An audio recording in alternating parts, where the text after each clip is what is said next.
Are you ready to set some goals for 2025 for your crocheting projects? Because that's what we're going to do today. Last year, my crocheting started with such a bang. I was so driven and focused, and some might say obsessed. Over the course of the first sort of 5 months of the year, I produced more new designs than I actually, looking back on it, know how I managed to produce. And whilst that seems like some brilliant efficiency, it led to a fairly fantastic level of burnout actually, and by the last couple of months of the year the pace had slowed significantly. And it's not that I lost enthusiasm for the hobby or anything like that, but I tend to go to full force when I decide to do something. So these set of goals today, they're gonna encompass the whole of 2025, and I'm gonna make them realistic and paced, and I'm gonna stick to them. I think that it's something that we can all benefit from, and I've talked about setting and attaining realistic goals before, and it's something that I think makes a vast difference to how you can progress and how you can enjoy a hobby. Today I'm going to drill down into some ways that we can look at the year ahead and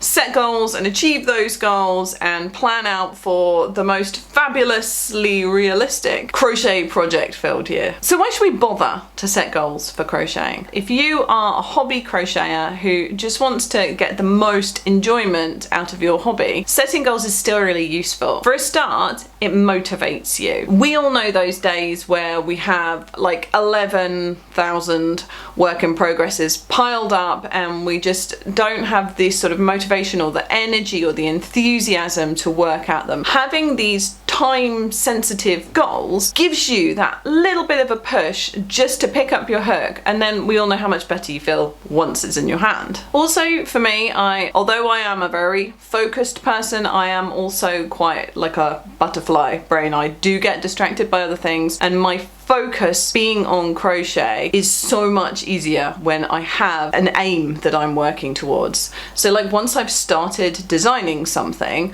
I am so much more likely to sit down and crochet every day until that design is complete than I am when I don't have anything on the horizon that I'm driving towards. Having goals can also level up your skills, as it were. So for example, your goal for this year might be to learn a new stitch a month, or to experiment with one new type of crochet at some point over the year. These goals don't need to be massive and intimidating. It could be as simple as you have always been a person who made blankets and you want to try and make a sweater, or you've never worked in the round, you've always worked in rows, and you want to give that a go this year. And nothing beats the sense of accomplishment when you actually hit those goals. So how are you going to set those goals? How are you going to decide what to do?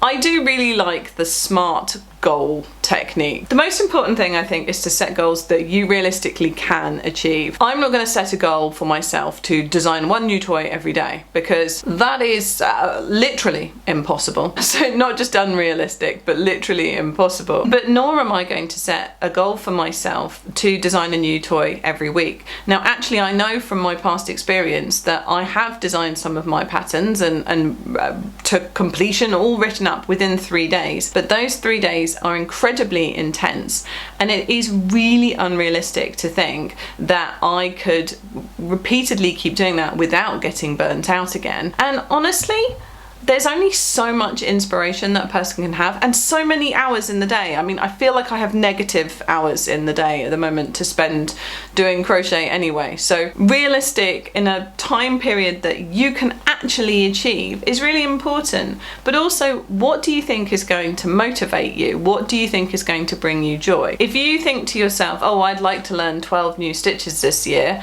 and that's what I'm going to do, and I'm going to research what stitches they are, and I'm going to learn one a month, that's brilliant. But if you're not a person who's actually going to enjoy learning and making those new stitches, you'd actually rather just sit and make something that you've made 11 times before but that's cute and reliable and relaxing, that's still a worthy goal. That's a good goal to have. Look at what makes you happy about the hobby and where you think your frustration points are, and work around them, work with them. If something is frustrating, is it frustrating because you need to learn that skill a bit better, or is it frustrating and you can just drop it and not do it because this is meant to be fun? My goal for 2025, my overarching goal is to design 12 new patterns. That's one a month. I have vastly exceeded that in the past, and I think that it is actually what has contributed to me finding the whole thing a bit overwhelming. If I say to myself, not only I need to make one new design a month, but I am only allowed to make one new design a month, then I think that that is going to be much more calm, but still at a production rate that I can follow. I could have that as my goal and leave it there, but what I've actually been doing today is shortlisting what I want those 12 projects to be. I have 3 set in stone so far. They're all going to be animals. That is my absolute favourite thing to do. And I have an additional goal. A really good friend of mine is getting married, and I'm going to be a bridesmaid for her, and I want to crochet for her little crochet dolls of her husband and their daughter. That is my tangential goal, which I think will probably negate how I have removed the stress from my other plan, but I think it's still realistic. Tell me if I'm being unrealistic. That's not unrealistic, is it? I know I could follow someone else's pattern and make a little bride and groom and it would be adorable, but it's just not, that's not me, that's not what I want from this. I want to make them something that's them. So those are my goals. So how am I going to achieve them? And how are you going to achieve yours? Firstly, I think you need to know where you're going to crochet. And that might sound daft, right? And we've all got access to very different places and spaces. I have my study, which is here, which is also my crochet and craft room. I predominantly crochet here. I do also crochet on the sofa in the evening, but I don't ever do sofa crochet with my new designing because it is too distracting. I will only ever crochet things that I am designing as I go in this room where I know that I was going to say where I know that nobody's going to disturb me. That's not true. Where I can be more confident that no one's going to disturb me and I'm not going to lose count and lose my flow. So having a place to crochet where you know that you can unwind, or that fulfills your needs for crocheting in another way, like a sort of access to the equipment or lack of toddlers and dogs and cats, that kind of thing. I think it's really important to occasionally organise your yarn stash as well. I've done mine relatively recently, but I think I'm going to give it another New Year's go over. I think it gives you a really good gauge of what you've got and what projects are achievable within the colours, and then you can work out budgeting and other things like that are sad necessities.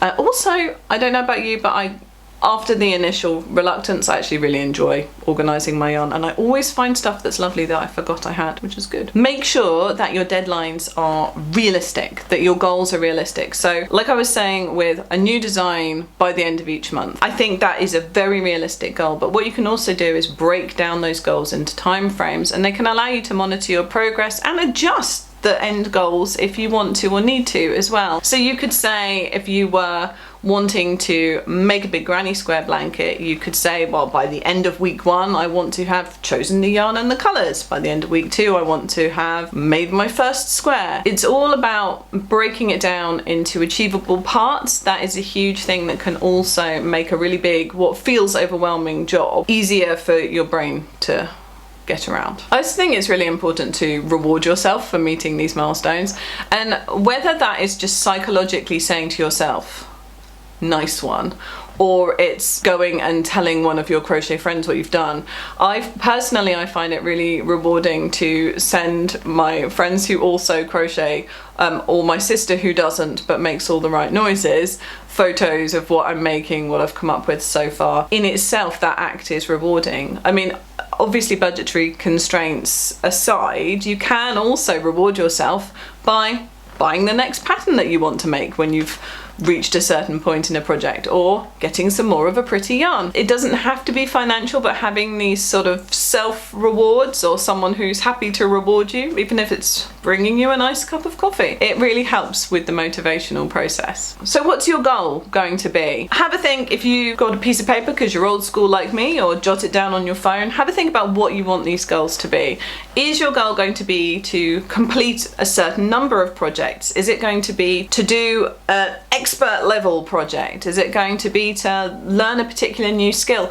Tunisian crochet, I always come back to. I really want to learn it. I have decided to tell myself, realistically, I'm not going to do that this year. I'm doing too much other stuff. But is there a new skill that you also are enthusiastic and wanting to learn? Also, there's lots of nice sort of those crochet along things that I see people doing online. Hands up. I have never done one myself. I have never done a crochet along, but they look like a lot of fun, and I think that they are a really good idea for people who want to like motivate themselves to do a new project as well. So what are you going to do? What is your crochet plan for 2025? How are you going to record it? Are you going to be a notebook person like me? Do you have a spreadsheet? I love a spreadsheet. Are you going to put reminders on your phone to tell you when you've hit certain targets? And what are you going to make? I can't wait to hear what your crochet goals for 2025 are. I hope that you are going into this new year feeling optimistic, and if you aren't feeling optimistic, I hope that making these small goals and planning ahead and having something on the horizon that you're looking forward to achieving